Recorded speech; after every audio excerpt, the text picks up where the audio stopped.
Bon les gars, cheers. Santé. À maman, à nos retrouvailles. À nos funérailles, oui. Santé. Vous avez fait bonne route? Ah oui, oui. Bon, c'était un petit peu long, mais ça a bien roulé. Et puis, j'ai déposé Antoine et Marie chez leur mère. Puis je suis allé chercher Daniel à l'aéroport. Et puis après, on est venu directement. Voilà. L'avion a décollé avec un peu de retard, mais c'est pas plus mal. Je puis passer un peu plus les temps avec Christy. Christy qui travaille toujours dans la nourriture, c'est ça? Tu veux dire qu'elle est diététicienne? Et toi, t'es toujours au chômage? Oui. Enfin, faut dire que j'ai eu pas mal de travail avec maman ces derniers temps. Elle a eu des soins tous les jours et je me suis beaucoup occupé d'elle. Et puis, je ne trouve rien qui me plaise en fait. Et toi, Jules? Tu travailles dans quoi maintenant? Je suis allé vivre à Paris et Bah alors j'ai pas Paris, c'est trouvé top. comment alors? C'est bien, ouais, ouais. Ça change de la région. J'ai pas vraiment trouvé de travail dans ma branche, alors j'ai fait un peu de service dans un restaurant en Ça paye attendant. bien là-bas. Maman me dit que t'es vachement bien placé à Paris.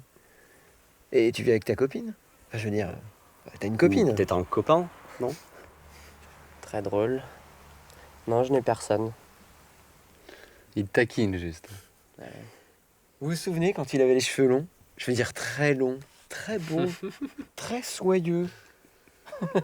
Qu'est-ce qu'on a pu rigoler avec la petite diva de la famille qui porte les talons, les robes de maman tous les jours. Il dansait à chaque fête de famille. D'ailleurs, on était plusieurs à penser que tu finirais. Alors, Attendez, voilà, d'ailleurs, c'est- vous avez raté la dernière danse de Jules. Ah Ça, oui, c'était pas mal, ouais. C'était quand? C'était. C'était il y a 4 ans pour les obsèques de notre père, sur sa musique préférée.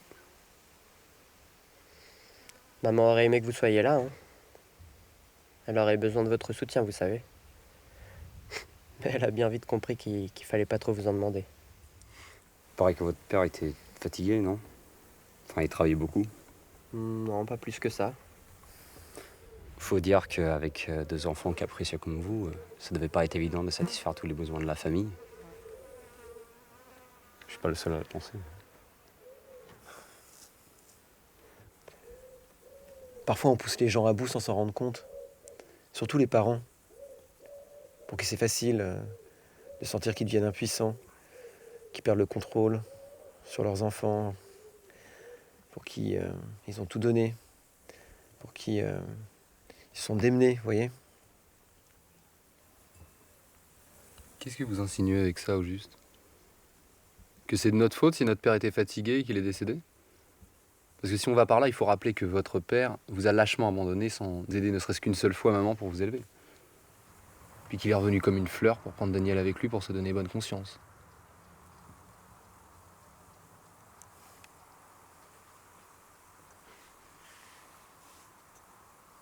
Bah me défends pas, toi. Prends pas notre défense avec moi. Pourquoi tu te donnes le droit de toujours garder le silence?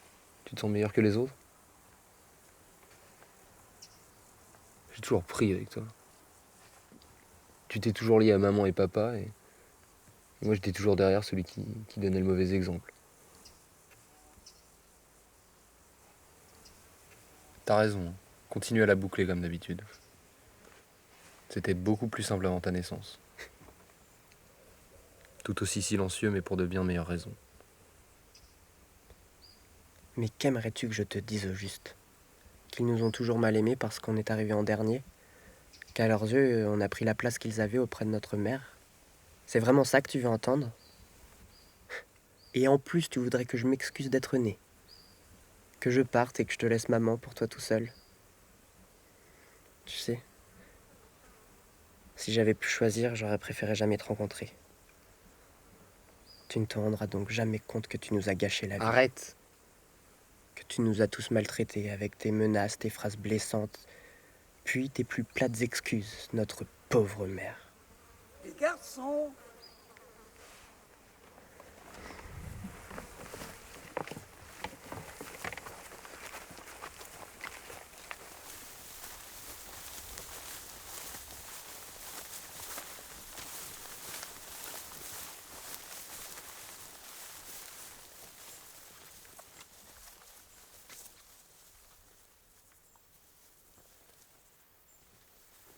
Ernestine! Mes cornes!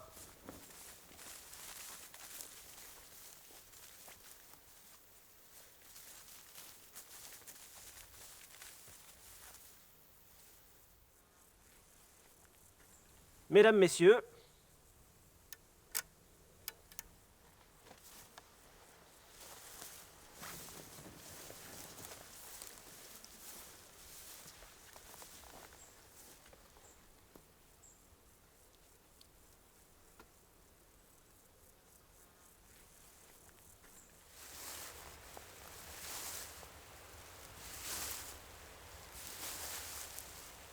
Lentement, les lumières s'éteignent.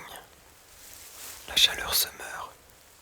La nuit s'étend, s'élargit, écartelée entre les montagnes, enveloppante, profonde et invisible. Noir au centre et bleu autour. Et vient du ciel, abandonnant au creux de la voûte céleste Ses bijoux de lumière et son voile de mariée. Elle veille, maternelle, puis s'endort épuisée aux premières lumières.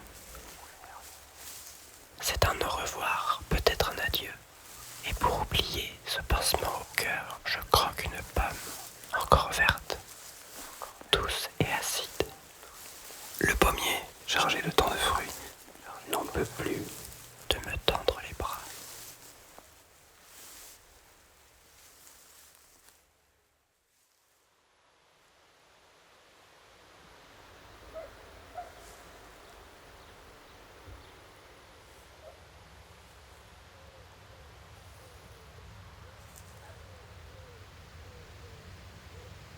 Anima Christi sanctifica me, Corpus Christi salva me, Sanguis Christi inebria me, Aqua lateris Christi lava me. Passio Christi conforta me, O bone Iesu exaudi, exaudi me.